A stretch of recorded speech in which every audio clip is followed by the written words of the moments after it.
चीनका राष्ट्रपति सीको नेपाल भ्रमणका क्रममा सुपुर्दर्गी सन्धिबारे कुनै सहमति नहुने सरकारको स्पष्टोक्ति। सीको नेपाल भ्रमण सफल बनाउन सम्बन्धित सबै पक्षलाई प्रधानमन्त्री ओलीको आग्रह। तयारी पूरा भएको सरकारको भनाई। यौन दुर्व्यवहारको अभियोगमा प्रहरी हिरासतमा रहेका तत्कालीन सभामुख कृष्णबहादुर महरा सांसदबाट पनि निलम्बन। मुटु र श्वास प्रश्वासमा समस्या देखिएपछि अस्पताल भर्ना। विद्यालय क्षेत्रको विकासका लागि विश्व बैंकले दिने झण्डै 3 अर्ब रुपैयाँ अनुदान सरकारद्वारा स्वीकार। विभिन्न मन्त्रालय मातहत रहने गरी 7वटा आयोजनाका लागि 60 राजपत्राङ्कित पदहरूका अस्थायी दरबन्दी स्वीकृत।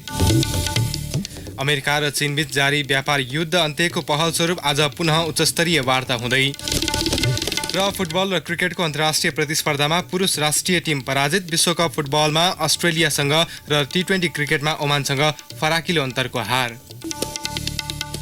नमस्कार, कान्तिपुर डायरीका साथमा सन्तोष र सूरज। समाचार अब विस्तारमा। चीनिया राष्ट्रपति सी जिनपिङको नेपाल भ्रमणका क्रममा सुपुर्दगी सन्धिबारे कुनै सहमति नहुने भएको छ। राष्ट्रपति सीको भ्रमणको पूर्व सन्ध्यामा प्रधानमन्त्री केपी शर्मा ओलीले आयोजना गरेको सर्वदलीय बैठकमा परराष्ट्रमन्त्री प्रदीप ग्यावालीले सो जानकारी गराउनु भयो।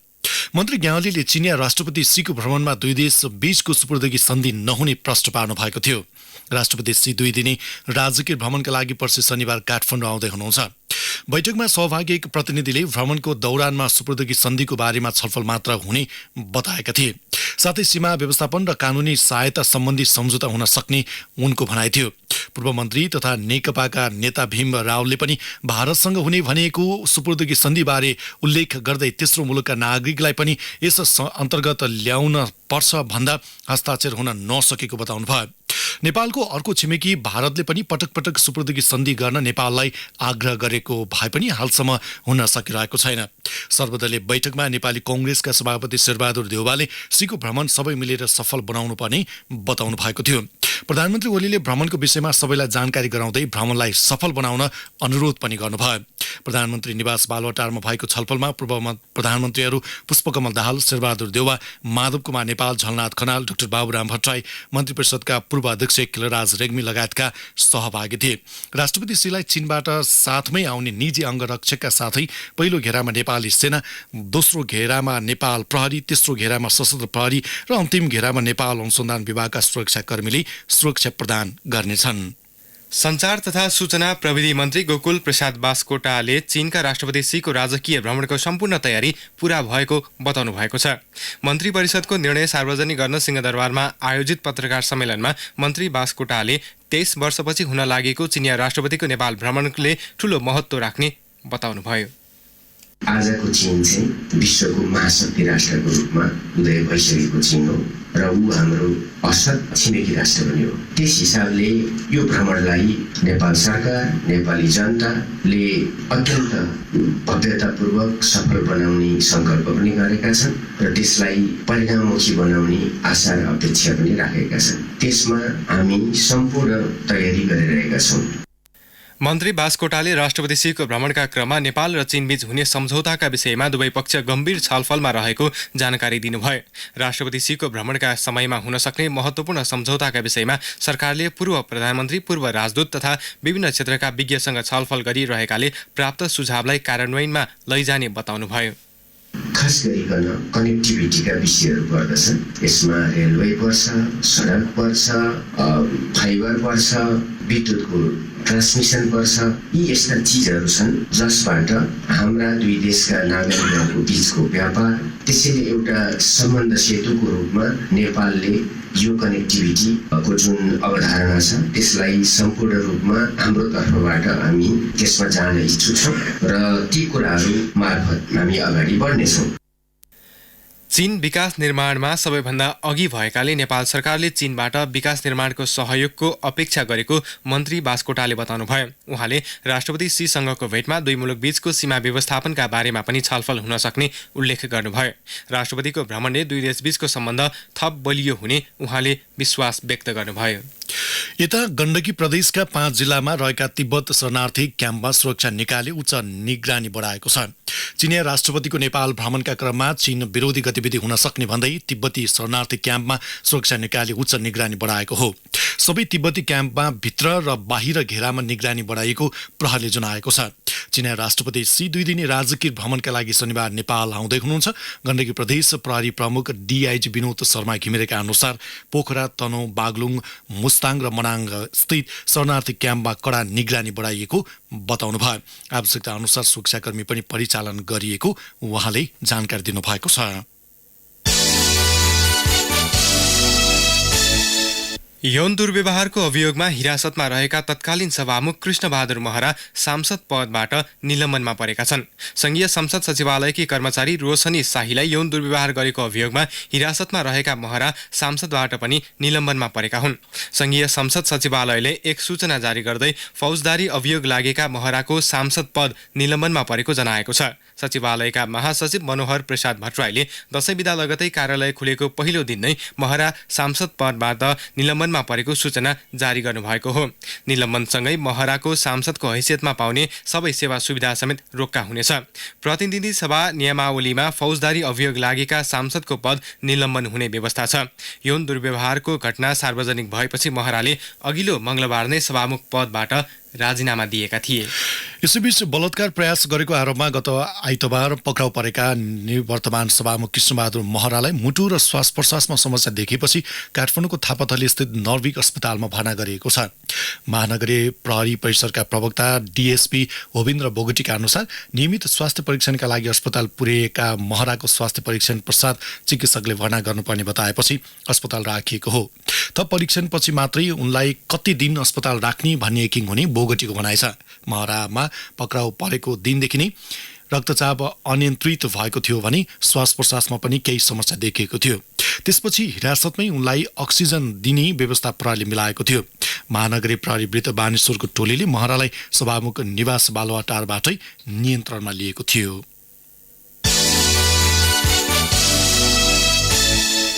नेपालका विद्यालय क्षेत्रको विकास कार्यक्रमका लागि विश्व बैंकले प्रदान गर्ने झण्डै 3 अर्ब रुपैयाँ अनुदान सरकारले स्वीकार गर्ने भएको छ। गत शुक्रबार बसेको मन्त्री परिषद बैठकको निर्णय सार्वजनिक गर्न सिंहदरबारमा आयोजित पत्रकार सम्मेलनमा सञ्चार तथा सूचना प्रविधि मन्त्री गोकुल प्रसाद बास्कोटाले विश्व बैंकले प्रदान गर्ने 2 अर्ब 71 करोड 13 लाख रुपैयाँ अनुदान सहायता स्वीकार गर्ने निर्णय भएको जानकारी दिनुभयो। विशेष आर्थिक क्षेत्र सेज प्राधिकरणमा केही समयका लागि उद्योग वाणिज्य तथा आपूर्ति मन्त्रालयका सहसचिव रामचन्द्र ढकाललाई सम्पूर्ण काम गर्ने गरी जिम्मेवारी दिने निर्णय मन्त्री परिषद बैठकले गरेको छ। प्राधिकरणमा कार्यकारी निर्देशकको नियुक्ति नभएसम्मका लागि मन्त्रालयका सहसचिव ढकाललाई सबै काम गर्ने गरी जिम्मेवारी तोक्ने निर्णय गरिएको मन्त्री बास्कोटाले जानकारी दिनुभयो। बैठकले आर्थिक वर्ष 2076-77मा विभिन्न मन्त्रालय मातहत रहने गरी 7 वटा आयोजनाका लागि 60 राजपत्राङ्कित पदहरूको अस्थायी दरबन्दी स्वीकृत गरेको छ। नेपाली सेनाका सहायक रथी द्वय अशोक राज सिग्देल र गोकुल भण्डारीलाई उपरथी दर्जामा पदोन्नति गर्ने सरकारले निर्णय गरेको छ। यस्तै महासेनानी कुमार बाबु थापा लगायतका 5 जना महासेनानीलाई सहायक रथी दर्जामा पदोन्नति गर्ने निर्णय गरिएको मन्त्री बास्कोटाले जानकारी दिनुभयो। यस्तै नक्खु खोला भैँसेपाटी बुङ्गमती सडक खण्ड स्तर उन्नति गर्नका लागि राष्ट्रिय वन क्षेत्र प्रयोग गर्न दिने निर्णय गरिएको उहाँले जानकारी दिनुभयो। नेपाल भारत विद्युत व्यापार सम्झौता अन्तर्गतका संयुक्त सञ्चालक समिति र संयुक्त कार्य समूहको 7औं बैठकमा ऊर्जा, जलस्रोत तथा सिंचाई मन्त्रालयका सचिवको नेतृत्वको प्रतिनिधि मण्डललाई भाग लिन स्वीकृति दिने निर्णय गरेको छ। आगामी मङ्सिर 14 गते हुने प्रतिनिधि सभा, प्रदेश सभा र स्थानीय तहका सदस्य निर्वाचनमा 4.5 लाख बढी मतदाता थपिएका छन्। उपनिर्वाचनका लागि मतदाताको नावली स्वीकृत गर्दै निर्वाचन आयोगले 37 जिल्लामा 155 वटा वडामा हुने उपनिर्वाचनका लागि 4,54,114 जना मतदाता थपेको जनाएको हो। आयोगका सहसचिव एवं प्रवक्ता गिरिजा शर्माले जारी गरेको विज्ञप्तिमा महिला मतदाताको संख्या झण्डै 13,000 धेरै छ। 2,33,402 महिला तथा 2,20,710 जना पुरुष मतदाता रहेको शर्माले जानकारी दिनुभयो। सम्बन्धित निर्वाचन क्षेत्रमा कुल 247 स्थानमा 537 मतदान केन्द्र रहने आयोगले जनाएको छ।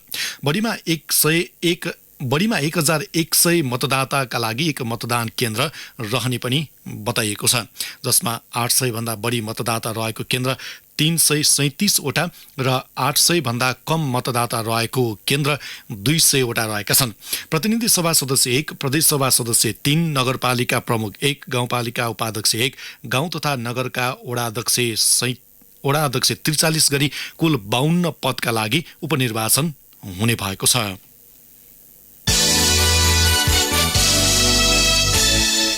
सत्य निरूपण तथा मेलमिलाप र बेपत्ता पारिएका व्यक्तिको छानबिन आयोगमा पदाधिकारी सिफारिस गर्न गठित समिति यतिखेर निष्क्रिय प्राय छ। समितिले सिफारिस गर्ने भनिएका व्यक्तिका नाम टुङ्गो लगाउने भन्दा राजनीतिक दलका नेताहरू छलफलमा छन्।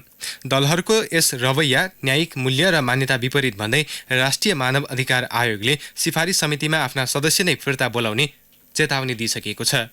एक रिपोर्ट। तटस्थ भएर काम गर्नुपर्ने सत्य निरूपण तथा मेलमिलाप र बेपत्ता छानबिन आयोगमा पदाधिकारी सिफारिसका लागि गठन गरिएको समिति नै राजनैतिक हस्तक्षेपका कारण निष्प्रभावी बनेको छ। पूर्व प्रधान न्यायाधीश ओम प्रकाश मिश्र संयोजकत्वको समिति पनि नेताहरूको मुख ताकेर बसेको छ। समितिले आफ्नो साख बचाउन मात्रै भए पनि स्वतन्त्र निर्णय गर्नुपर्ने धारणा राष्ट्रिय मानवाधिकार आयोगको छ।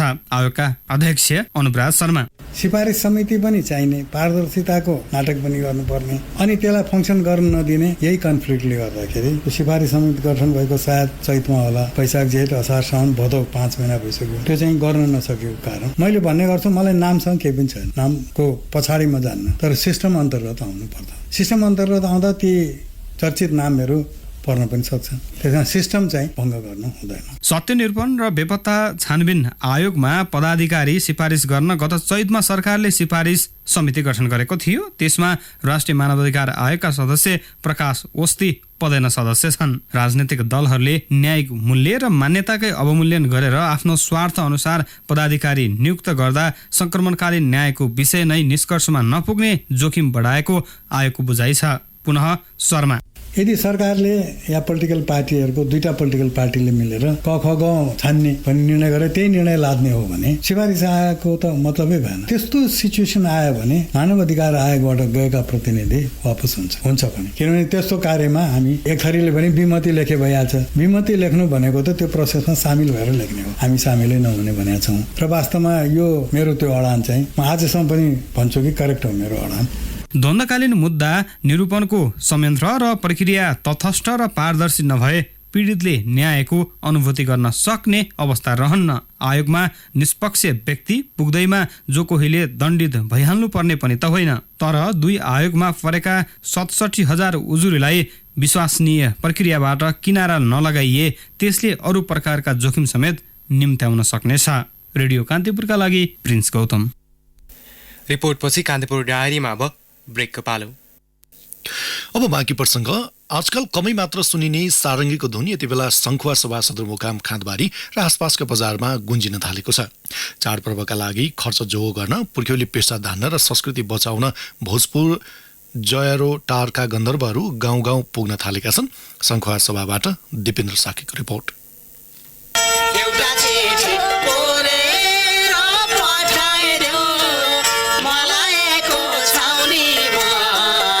यी हुन् भोजपुर जरायोटारका तेजेन्द्र गन्धर्व। 10 जनाको परिवार उनले सारङ्गी रेटेरै चलाइरहेका छन्। चाडबाडका बेला बजारका चोक चोकमा गीत गाउँदा दैनिक 2 देखि 4 हजारसम्म कमाइ गर्ने तेजेन्द्र बताउँछन्। एउटा पुर्ख्यौली पेसा मेरो गन्धर्व, मेरो बुवाले पनि सारङ्गी बजाउनु भयो, मेरो बाजेले पनि सारङ्गी बजाउनु भयो। सँगसँगै अहिले पछिल्लो पुस्ताहरूमा पनि सारङ्गी बजाउनेको क्रम अलिअलि चाहिँ जो छँदैछ र त्यही हिसाबले पनि अब हामीले संरक्षण सारङ्गीलाई गरिएन भने कसले गर्ने, एउटा खर्च जुटाउने काम पनि भएको छ। र यतिखेर चाडबाड लाग्दै गर्दाखेरि पनि अनि एउटा पारिवारिक चाहिँ एउटा अवस्थालाई अलिकति राम्रो बनाउनका लागि पनि यो क्षेत्रमा लागिरहेको छु र मेरो गीतको थप प्रचारको लागि पनि लागिरहेको छु। तेजेन्द्र भोजपुरको जरायोटारबाट र हिमाल झापाबाट दसैँ खर्च जोहो गर्न खाँदबारी आइपुगेका हुन्। यी गन्धर्वले दसैँका लागि खाँदबारीबाट मात्रै 2 सातामा 50,000 बढी कमाइ गरेको बताउँछन्।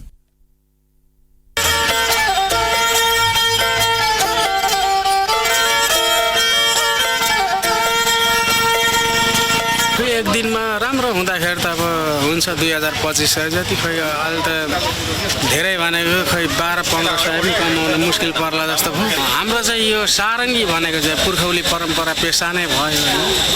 अब अहिले म लगभग झन्डै 20-21 वर्ष भइसक्यो सारङ्गी बजाएर हिँडेको। अब के गर्नु, घरमा बसेर पनि अब खेतीपाती पनि त्यति छैन, अब यसो खर्च त जुटाउनै पर्यो भनेर खाँदबारी आएको। गन्धर्वले सारङ्गीको धुनमा गीत गाउँदै चाडबाडमा तडक भडक नगर्न समेत सन्देश दिएका छन्। सारङ्गी रेटेरै गीत गाएर सर्वसाधारणमा चेतना र जागरण फैलाउने गन्धर्वहरू मनोरञ्जन दिएर दसैँ खर्चका लागि पहाडी जिल्लाका कुना कन्दरासम्म पुग्न थालेका हुन्। गन्धर्वले सडकमा बसेर सारङ्गी रेटेर निस्कने धुनमा आफ्नो गला मिसाएर पहाडी जनजिब्रोमा झुन्डिएका लोकबाका गाउँछन्।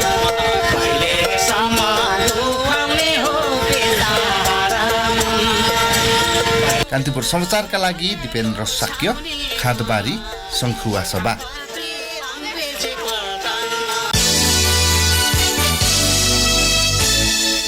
कान्तिपुर डायरीमा अब तनहुँ डायरीको पालो। तनहुँ डायरीमा प्रताप राणा मगरको नमस्कार। तनहुँको भिमाद 5 मिचुलुङबासीमा घर घरमा खानेपानी धारा आएको छ। घर घरमा खानेपानी आएपछि खानेपानीको समस्या हटेको हो। दशैंको अष्टमीको दिन घर घरमा खानेपानी धारा आएपछि स्थानीय खुसी छन्। गण्डकी प्रदेश सरकारले स्थानीयको श्रमदान सहित 1,14,86,541 रुपियाँको लागतमा मिचुलुङ धारादी खानेपानी योजना सम्पन्न भएको डिभिजन खानेपानी तथा सरसफाई कार्यालय तनहुँले जनाएको छ। उक्त खानेपानी योजनाबाट 72 घर लाभान्वित भएका छन्। धारादीबाट सोलर लिफ्टिङ प्रणालीबाट घर घरमा खानेपानी योजना सञ्चालन गरेको हो। जिल्ला दैविक प्रकोप उद्धार समिति तनहुँले आपतकालीन कार्य सञ्चालन केन्द्र सञ्चालनका लागि आवश्यक पर्ने उपकरण माग गरेको छ।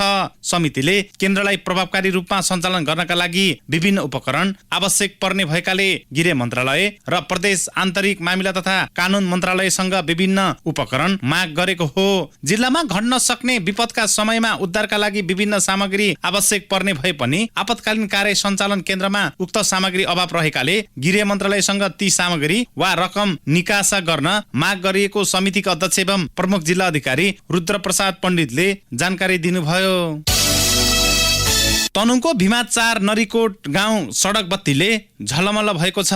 स्थानीय नरीकोट युवा क्लबले दशैंको अवसरमा गाउँको टोल टोलमा सडक बत्ती जडान गरेपछि गाउँ झलमल भएको हो। गाउँमा भएका शुभ कार्यमा संकलन भएको रकमले गाउँमा सडक बत्ती जडान गरेको युवा क्लबका अध्यक्ष पदम राणाले बताउनुभयो। चोरी र वन्यजन्तु आक्रमणबाट गाउँ सुरक्षित हुने भएको छ।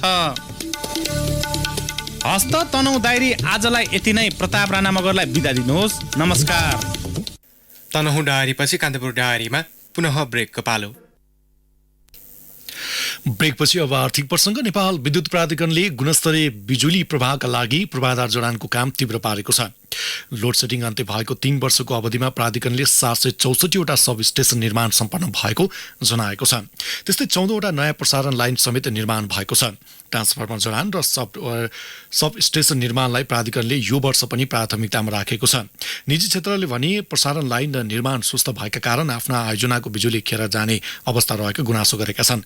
प्राधिकरणका कार्यकारी निर्देशक कुलमान घिसिङले ग्राहकलाई गुणस्तरीय बिजुली दिनका लागि पूर्वाधार जडानलाई प्राथमिकतामा राखेको बताउनु भएको छ।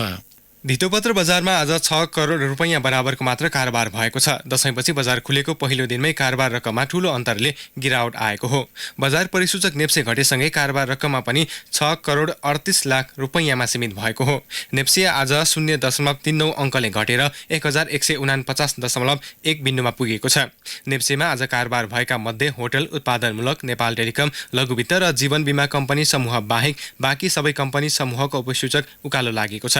नेप्सेमा आज कुल 121 कम्पनीका 1152 कारोबारबाट 2,32,619 किता सेयर किनबेच भएको नेपाल स्टक एक्सचेन्जले जनाएको छ। अब अन्तर्राष्ट्रिय प्रसङ्ग। अमेरिका र चीन बीच जारी व्यापारी युद्ध अन्त्यको पहल स्वरूप आज पुनः उच्चस्तरीय वार्ता हुने भएको छ। यसअघि गत जुलाईमा पटक पटक भएको वार्ता निष्कर्षविहीन बनेपछि आज पुनः छलफल हुन लागेको हो। चीनका उप प्रधानमन्त्री लुई ही र अमेरिकाका व्यापार प्रतिनिधि रोबर्ट लाई टाइचर र वित्त सचिव स्टेफन नुचिन सहितको प्रतिनिधि मण्डल बीचको वार्ता हुन लागेको छ। तर अल्पसंख्यक मुसलमानमाथि हिंसा गरेको भन्दै सार्वजनिक सुरक्षा ब्युरो, प्रविधि र निगरानी सम्बन्धी कम्पनी लगायतका गरी चीनका 28 वटा कम्पनीलाई गत सोमबार मात्र अमेरिकाले कालो सूचीमा राखेका कारण वार्ता सकारात्मक हुनेमा आशंका रहेको रोइटर्सले उल्लेख गरेको छ। सोही मुद्दालाई लिएर अमेरिकी विदेश मन्त्रालयले केही चिनिया अधिकारीहरूमाथि भिजामा कडाई समेत गरेको छ। दुई मुलुक बीचको वार्ता पुनः सफल भए आगामी डिसेम्बर 15बाट थप 5 खर्ब डलर बराबरका चिनिया सामग्रीमा कर वृद्धि गर्ने तयारी अमेरिकाले गरेको छ। अब खेल प्रसङ्ग सन् 2022मा हुने फिफा विश्वकपको एसियाली छनौटको आफ्नो तेस्रो खेलमा नेपाल बलियो प्रतिद्वन्दी अस्ट्रेलियासँग 5-0ले पराजित भएको छ। पहिलो हाफमा 3 गोल खाएको नेपालले तुलनात्मक रूपमा दोस्रो हाफमा सुधारिएको खेल पस्किए पनि थप 2 गोल खान पुगेको थियो। घरेलु मैदानमा भएको खेलमा अस्ट्रेलियाले नेपाललाई अधिकांश समय दबावमा राखेको थियो। अस्ट्रेलियाको जितमा जेमी मैकलॉरेनले ह्याट्रिक गरे भने थप 2 गोल ह्यारी साउटरको नाममा रह्यो। नेपालका क्याप्टेन समेत रहेका गोलकिपर किरण चेम्जोङले अस्ट्रेलियाका झण्डै 1 दर्जन प्रहार विफल पारेका थिए। नेपालले 41औं मिनेटमा मात्र बललाई गोलकिपरसम्म पुर्याएको थियो। नेपालका सबै खेलाडी डिफेन्समै व्यस्त देखिए। शारीरिक कौशल लगायतका सबै हिसाबले अस्ट्रेलिया बलियो देखियो। नेपाल पहिलो खेलमा कुवेतसँग 7-0ले पराजित भएको थियो भने दोस्रो खेलमा चाइनिज ताइपेईलाई 2-0ले हराएको थियो। आफ्नो पहिलो खेलमा कुवेतलाई पराजित गरेको अस्ट्रेलिया आजको जितसँगै 6 अङ्कमा समूहको शीर्ष स्थानमा उक्लिएको छ। समूह चरणको अर्को खेलमा नेपालले आगामी मंगलबार जोर्डनसँग उसैको मैदानमा प्रतिस्पर्धा गर्नेछ। आयोजक ओमनले 5 देश सहभागी 2020 क्रिकेट सिरिजको उपाधि जितेको छ। लिग चरणको अन्तिम खेलमा आज नेपाललाई 6 विकेटले पराजित गर्दै ओमनले उपाधि घरमै राखेको। ओमनले 4 खेलमा 100% नतिजा निकालेको छ। आयरल्यान्ड 6 अङ्कमा दोस्रो र नेपाल 4 अङ्कमा तेस्रो स्थानमा रहे। हङकङले खाता नै खोल्न सकेन भने नेदरल्यान्ड 2 अङ्कमा चौथो स्थानमा रहे। सुरुवाती 2 खेलमा जित निकालेको नेपाल पछिल्ला 2 खेलमा पनि पराजित हुन पुग्यो। नेपालले दिएको 65 रनको सामान्य लक्ष्य ओमनले 4 विकेट गुमाएर 11 ओभर 4 बलमा भेट्टायो। उसको जितमा सूरज कुमारले नट आउट 42 रन बनाए। अनिलले दोहोरो अङ्क छुन सकेनन्। करण केसीले 2 तथा सन्दीप लामिछाने र सोमपाल कामीले समान 1 विकेट लिए। यसअघि टस जितेर ओमनले पहिला ब्याटिङ रोजेपछि ब्याटिङ गरेको नेपाल 11औं ओभरमा मात्र 64 रनमा अल आउट भयो। आरिफ शेखले 20 र दिपेन्द्र सिंह ऐरीले 11 रन बनाए। अनिलले दोहोरो अङ्क छुन सकेनन्। अमीर कलिमले 5 र बिलाल खानले 2 विकेट लिएका थिए। अवस्था यिनी प्रसङ्गसँगै कान्तिपुर डायरीका आजका सम्पूर्ण बुलेटिन यही सकिन्छन्। भोलि बिहान 6:30 बजे नियमित बुलेटिनका साथमा आउने नै छौँ। तबसम्मका लागि साथी सन्तोष र म सूरज बिदा हुन्छु। नमस्कार, शुभरात्रि। सूचना र मनोरञ्जनको सम्वाहक रेडियो राष्ट्रको रेडियो कान्तिपुर।